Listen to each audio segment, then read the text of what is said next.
and welcome to I-24 News Sports Weekend Edition with some of the top sporting stories from this past week. Cycling was the biggest news with the most prestigious race of them all, the Tour de France, coming to its end with a traditional ride through the Champs-Élysées in Paris. And once again, the trophy, along with the yellow jersey, will cross the channel. For the third time in the past 4 years, a British rider won the Tour. This time it was Chris Froome who won the grueling race for the second time in his career, the first one coming 2 years ago. I-24 News reporter Michael Friedman looks at the incredible day for the Brit in Paris.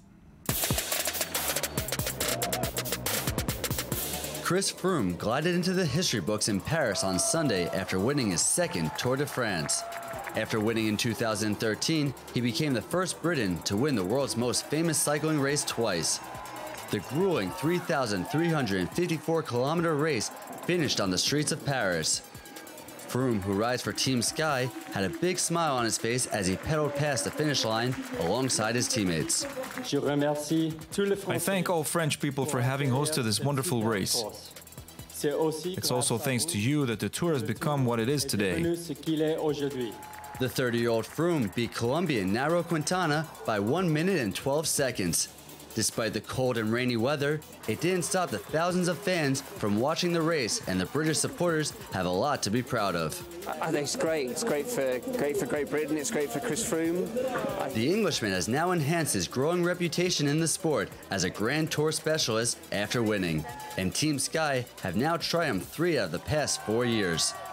The coveted yellow shirt has become something memorable for Froome. The Maillot Jaune is special. Very special. I understand its history, good and bad.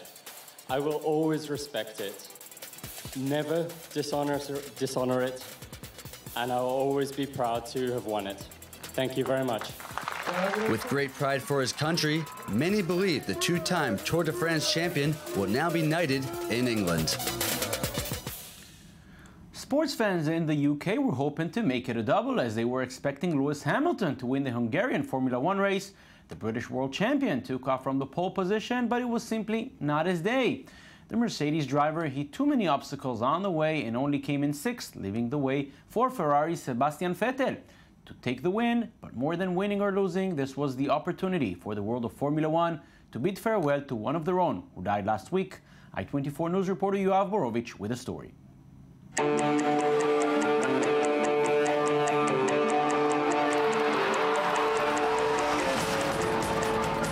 Formula One world paid tribute to Jules Bianchi, who passed away last week following a crash at the 2014 Japanese Grand Prix. His family and his fellow drivers came together at the Hungarian Grand Prix in Budapest in what was an emotional day. Prior to the race, everyone stood for a minute's silence. Lewis Hamilton started from pole position after dominating in qualifying, but would have a troubling start and see his lead slip away early on as Ferrari's Sebastian Vettel passed him on the opening corner. The Drivers' Championship leader would find himself with more problems leaving the track on the opening lap and slipping down the field. As the defending world champion battled his way back towards the front, passing Daniel Ricciardo on lap 29, he rode into more bad luck. Hamilton hit Ricciardo, forcing him to make a pit stop to replace his nose of the car. Coming out from the pit, he wouldn't be able to recover, finding himself in a surprising 6th place despite starting in pole position. Meanwhile, 4-time former world champion Vettel cruised to his 2nd win of the season after taking the checkered flag. It was all celebrations for the German driver of the Italian car icon waving the Ferrari flag. We had a great start, and obviously it was crucial to get in the lead straight away. The car was difficult but great to drive, and it has been a great race. We showed great pace, so again, thank you very much to the team for the recovery since Friday, and today I think it just came together, and despite the safety car we still managed to win, so this one is for the team as well. 3rd place driver Daniel Ricciardo also spoke of the importance of this race. I left it all on the track. Let's say I put my heart into everything today, and I think that's the way Jules would have wanted it, so I owe that race to him. Vettel won the chaotic race, and he keeps his 3rd place in the overall ranking behind the Mercedes duo of Hamilton and Rosberg. Football now, and the European national teams are in the midst of the battle for the tickets to Euro 2016 in France. They already know who stands in the way to the World Cup 2 years later in Russia. The draw for the World Cup qualifiers gave us some interesting matchups, and even more interesting, it probably is one of the final events hosted by FIFA President Sepp Blatter, who vowed to step down following the February 26 elections due to the scandals surrounding FIFA. Michael Friedman looks at some of the big names that will have to fight it out en route to Russia. The road to the 2018 FIFA World Cup in Russia has been laid out for 141 teams from across the globe. The qualifying draw took place in St. Petersburg on Saturday, with Russian President Vladimir Putin kicking off the proceedings. And outgoing FIFA President Sepp Blatter expressed enthusiasm about the tournament. We are looking forward to an exciting World Cup for the game, for the world, for Russia. A global audience of approximately 94.8 million tuned in to watch the live draw, and those in the football world were to their seats waiting to learn who they would face in the coming World Cup qualifiers. With some dramatic matchups, Group A features heavyweights Netherlands, France, and Sweden in one of the most difficult draws, and one of those teams will not make it to the World Cup. French manager Didier Deschamps knows what challenges lie ahead for the Blues. It is quite a strong group with the Netherlands and Sweden, which are among very good European nations. To be in a group like that leaves us in many possible outcomes, but qualifying stages are always difficult. Another pivotal matchup comes in Group F, which pits England against Scotland, a battle for football supremacy that began in 1872. But the Scotland fixtures are one, I suppose, certainly for the British mass media, that stand out because it's such an old rivalry. It's the oldest rivalry, I believe, amongst footballing nations. European powers Italy and Spain were also drawn together, providing the respective 2006 and 2010 World Cup champions with a challenging route to Russia. The 2018 World Cup qualifiers will begin in September 2016 and run through November 2017. And each country will hope to join host Russia, who automatically qualified in the most coveted football tournament on the planet. Despite all the excitement over the draw, there's once again a dark cloud over the controversy surrounding Sepp Blatter and the ongoing FIFA investigation. And Michael is joining me here in the studio. Hi, Michael. Hi. Thank you for coming. So the one big difference when it concerns Europe, if we look at Euro 2016, 23 teams will make it from qualifiers to the World Cup. 13 teams will make it, which means second place goes to playoffs, and we know how tricky that is. And then we have a group of France and Netherlands, Spain, and one group Spain and Italy. A big change compared to the Euro qualifiers. It certainly creates a lot more drama. What's special about the World Cup is that the qualifiers, some of the top countries might not make it through. We saw this in, the 2014 World Cup. Poland didn't get through. The Czech Republic didn't make it. So many top teams, might not get through. And obviously, we love to see big matchups like Italy and Spain, to see France, Netherlands, England, Scotland. It's what creates a frenzy. It's what all football supporters love to watch and see. Another thing which created this is the FIFA rankings.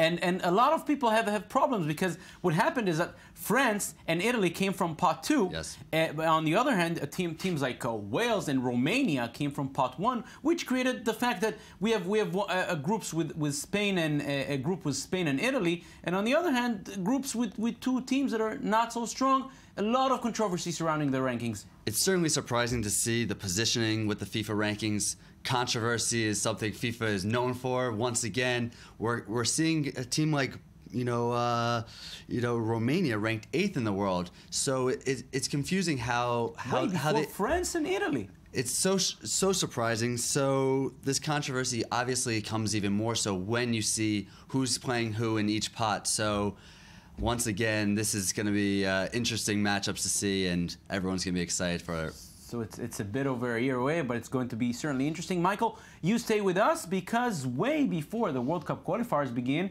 or even the Euro qualifiers resume, the European leagues will get back to business, and it's about to happen. The Premier League is the first of the major leagues in Europe to get into action.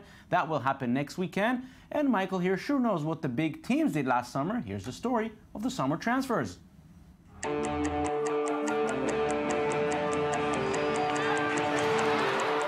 The summer transfer window has seen high-profile players go to the top Premier League sides. With each team hoping to dethrone the 2015 champions Chelsea, every club is hoping to bring in the necessary components to strengthen their squad.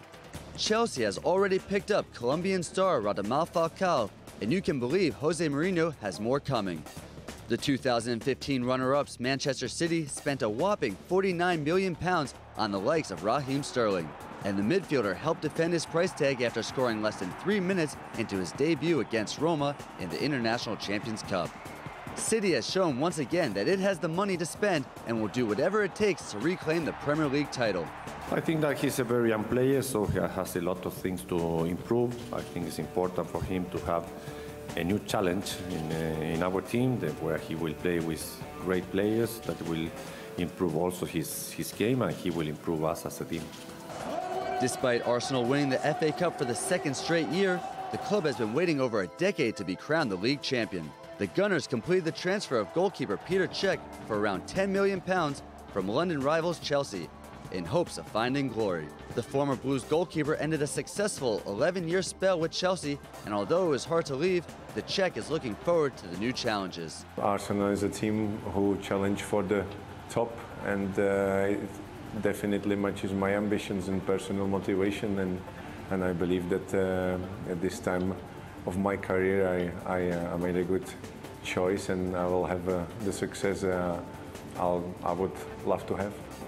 Next, we go to Manchester United, who are still trying to go back to the Alex Ferguson glory days.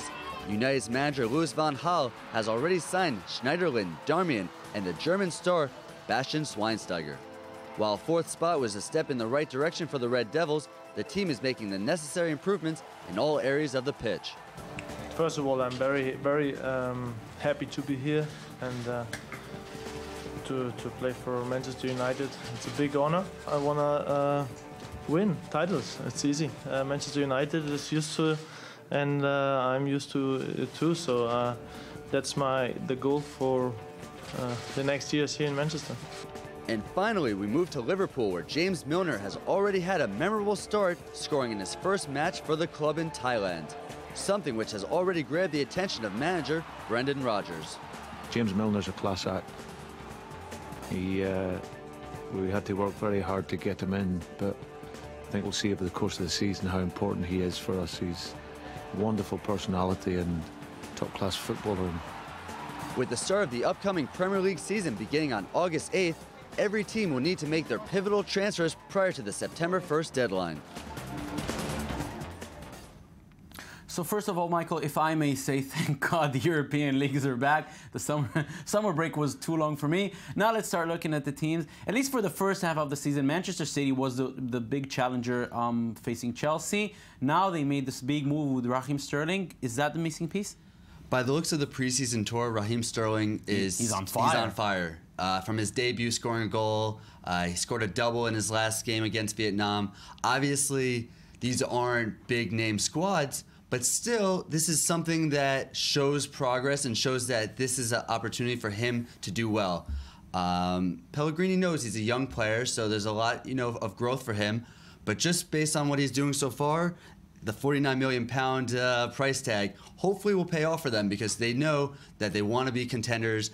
They're putting enough money into it, so hopefully for them, they'll be able to take Sterling and bring it to the next level. And they sure put up a fight for him. Liverpool did not really want to let him go. The other team who challenged Chelsea in the second part of the season was Arsenal. Their big move was a goalkeeper, legendary goalkeeper, Cech. Is that going to be enough to make them a team which is consistent throughout the season, not only after the Christmas frenzy?